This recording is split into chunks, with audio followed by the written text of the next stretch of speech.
Have you ever heard a simple greeting that just kind of stops you in your tracks? One that feels like, well, more than just a nice thing to say, but almost like a piece of real profound guidance? Today we're going to unpack one of those. All right, here it is. May Lord Ganesha bless you with wisdom to guide your decisions, courage to face challenges, and prosperity that lasts a lifetime. Just let that sink in for a moment. You notice the structure there? It's not just a list of good things, it's a sequence. It goes wisdom first, then courage, and all of that leads to prosperity. It's three really powerful components, and each one has a specific job to do. And this really makes you wonder, doesn't it? Are we just looking at a kind message, or is there something much deeper encoded in here? Like a blueprint, or maybe even a recipe for truly fulfilling life? I think there is, and that's what we're going to explore. So, let's start right at the beginning with that first gift, wisdom. The blessing puts this right up front, making it pretty clear that it's the foundation for everything else that comes after. Now, what's so interesting here is how practical this definition of wisdom is. It's not some vague, abstract idea of just knowing stuff. It's specifically defined by its function. It is the ability to guide your decisions. It's all about how you can actually apply it in your own life. So what this means is that wisdom gives you clarity in a world that is, well, full of noise. It helps you see all your options clearly and really understand the consequences. By guiding your decisions, it's actively shaping the path you're on.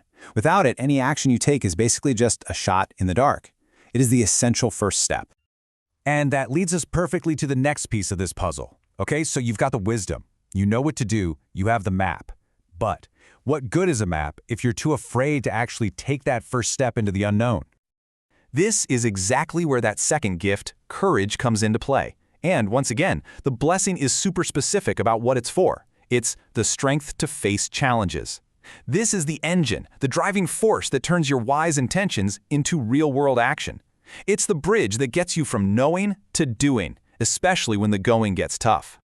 And the difference courage makes is it's huge, stark, really. With it, you face challenges head-on, and that's what leads to growth and makes you resilient. Without it, you just end up avoiding those same challenges, and that leads to stagnation, to a life kind of ruled by fear. One path is all about moving forward, the other is about staying put. So let's recap.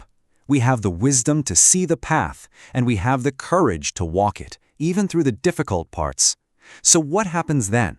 What's the natural result of that kind of journey?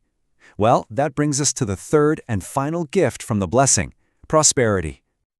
See, this isn't about luck or random chance. The blessing lays out a really clear, logical progression. You start with wisdom, you apply courage, and the outcome of that powerful combination is prosperity. It's presented as a direct result. It's the effect that comes from a very specific cause. But the blessing adds one more crucial detail, a little phrase that changes everything, that lasts a lifetime. This completely elevates the idea of prosperity. We're not just talking about temporary wealth or some fleeting success. We're talking about a deep, enduring sense of well-being, a fulfillment and security that can sustain you through your entire life. So when we put all these pieces together, it becomes so clear. This blessing is offering so much more than just good wishes. It's actually giving us a powerful, personal framework for how to navigate our lives. So here's the whole thing deconstructed. Wisdom's job is to guide your decisions, and the outcome is clarity.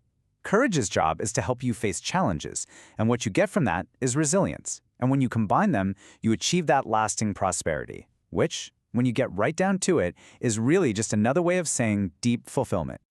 So while the blessing asks for these gifts, maybe there are also qualities that we can actively build within ourselves. And so I'll just leave you with this question to think about. What challenges could you confidently face? What decisions could you make if you operated from the belief that these three blessings, wisdom, courage, and true prosperity, were already a part of you?